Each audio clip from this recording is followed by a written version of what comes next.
Previous ನಾನು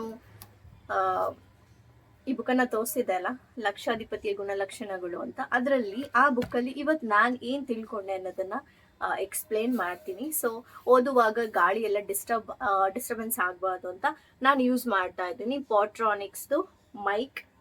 so usually ವ್ಲಾಗ್ಸಿಗೆಲ್ಲ ಇದನ್ನು use ಮಾಡೋದು. ತುಂಬ ಕ್ವಾಲಿಟಿ ತುಂಬಾ ಚೆನ್ನಾಗಿದೆ. ಇದು ಯಾವುದೇ ಪೇಯ್ಡ್ ಪ್ರಮೋಷನ್ ಅಲ್ಲ, ನಂಗೆ ಇಷ್ಟ ಇರೋದನ್ನ ಮಾತ್ರ ನಾನು ತೋರಿಸೋದು.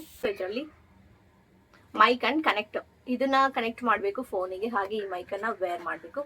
ಇಲ್ಲಿ ಬಟನ್ ಇದೆ, ಸೊ ಬಟನ್ನ ಆನ್ ಮಾಡಿ. ಆನ್ ಆಗಿದೆ, ಎಸ್ ಆನ್ ಆಗಿದೆ. ಕರೆಕ್ಟಾಗಿ ಚೆಕ್ ಮಾಡ್ಕೋಬೇಕು, ಇಲ್ಲಾಂದರೆ ವಾಯ್ಸ್ ಎಲ್ಲ ಹೋಗ್ಬಿಡುತ್ತೆ. ನೆಕ್ಸ್ಟ್ ಇದನ್ನ ಬಂದು ಫೋನ್, ಓಕೆ ಕನೆಕ್ಟೆಡ್.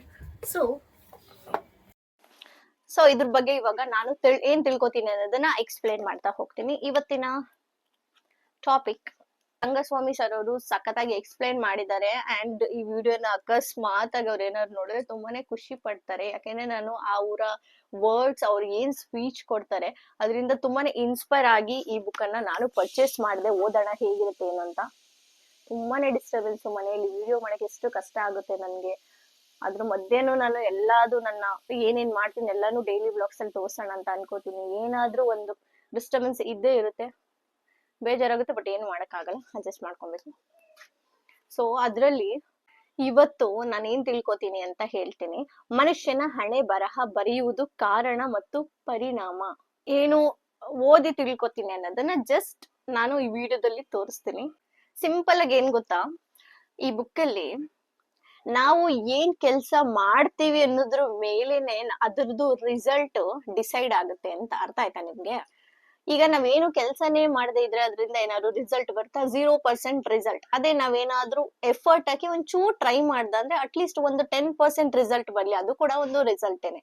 ಸೊ ಅದೇ ತರ ನಾವು ಕೆಲ್ಸಗಳನ್ನ ಅಥವಾ ನಾವೇನ್ ಅನ್ಕೋತೀವಿ ಅದನ್ನ ಮಾಡ್ತಾ ಮಾಡ್ತಾ ಹೋದ್ರೆ 100% ರಿಸಲ್ಟ್ ಬಂದೇ ಬರುತ್ತೆ. ಬಟ್ ಅದಕ್ಕೆ ಟೈಮ್ ಆಗುತ್ತೆ. ನಾನು 1 ತಿಂಗಳಲ್ಲೇ ಮಾಡ್ಬಿಡ್ತೀನಿ. ಎಕ್ಸಾಂಪಲ್ ದುಡ್ಡನ್ನೇ ಹೇಳ್ತೀನಿ ವಿಷಯನ, ಯಾಕಂದ್ರೆ ದುಡ್ಡೇನೆ ಇವಾಗ ನಡೀತಾ ಇರೋದಲ್ವಾ. ಸೊ ನಾವೀಗ ದುಡ್ಡು ಮಾಡ್ಬೇಕು ಅಂತ ಅನ್ಕೊಂಡ್ರೆ 1 ತಿಂಗಳಲ್ಲೇ ನಾನು ಮಾಡ್ಬಿಡ್ತೀನಿ ಅಂದ್ರೆ ಆಗೋದಿಲ್ಲ. ಸೊ ಅದಕ್ಕೆ ಟೈಮ್ ಆಗುತ್ತೆ. 1 ವರ್ಷ ಆಗ್ಬೋದು, 2 ವರ್ಷ ಆಗ್ಬೋದು, 5 ವರ್ಷ ಆಗ್ಬೋದು.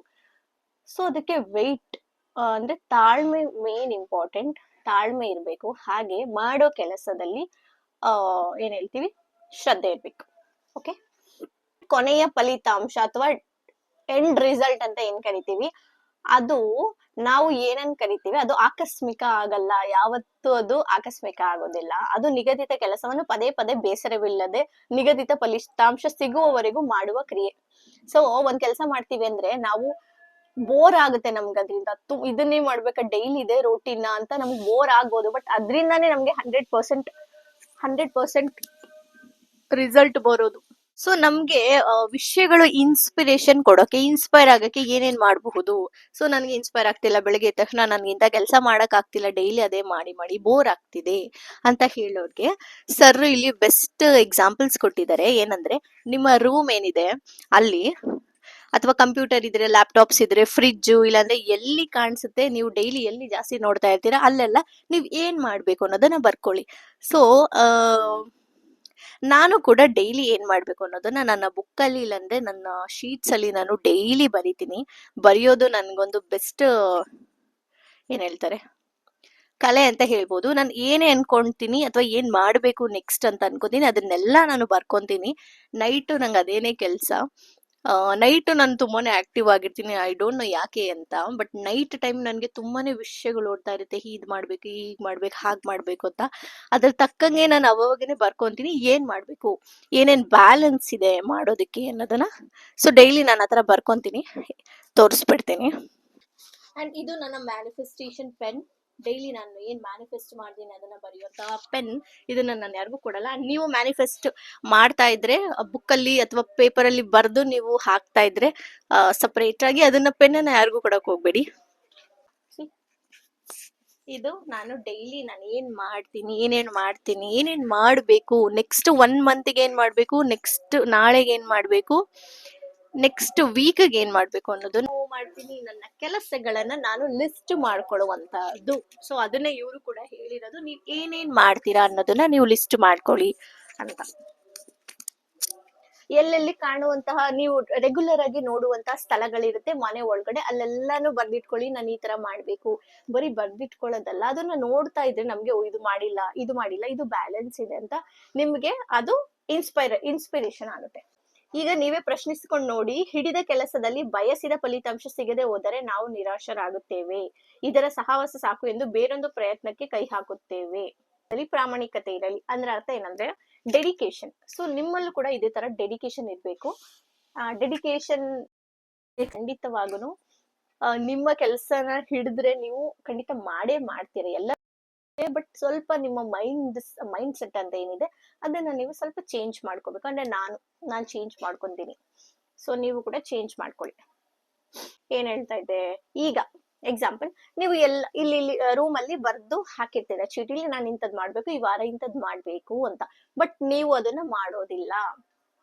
ಆಗ ನೀವೇನ್ ಮಾಡ್ತೀರಾ ಅಂದ್ರೆ, ಕೆಲವರು ನೆಕ್ಸ್ಟ್ ಕಂಟಿನ್ಯೂ ಮಾಡ್ತೀರಾ, ನಾ ಮಾಡಿಲ್ಲ ಇದನ್ನ ಮಾಡೋಣ ಅಂತ ಮಾಡ್ತೀರಾ. ಇನ್ ಕೆಲವ್ರು ಏನ್ ಮಾಡ್ತೀರಾ ಅಂದ್ರೆ, ನನ್ ಕೈಲಿ ಇದು ಮಾಡಕ್ಕಾಗಿಲ್ಲ, ನಾನು ಬೇರೆ ಮಾಡ್ತೀನಿ ಅಂತ ಬೇರೆ ಮಾಡಕ್ಕೆ ಸ್ಟಾರ್ಟ್ ಮಾಡ್ತೀರಾ. ಈಸಿ ವೇಸ್ ನ ಸೆಲೆಕ್ಟ್ ಮಾಡ್ಕೊಂತೀರಾ. ಸೊ ಅದು ಬೇಡ ಅಂತ. ಇನ್ನೊಂದು ಇಲ್ಲಿ ಇಂಪಾರ್ಟೆಂಟ್ ಆಗಿ ಏನ್ ಹೇಳ್ತಾ ಇದ್ದಾರೆ ಅಂದ್ರೆ, 100% ಜನರಲ್ಲಿ 99% ಜನ ಇದನ್ನೇ ಮಾಡ್ತಾರೆ. ಅನ್ಕೊಂಡಿದ್ ಕೆಲ್ಸ ಆಗಿಲ್ಲ ಅಂದ್ರೆ ಇದು ಬೇಡ ಬೇರೆ ಮಾಡೋಣ ಅಂತಾನೆ ಅನ್ಕೋತಾರೆ.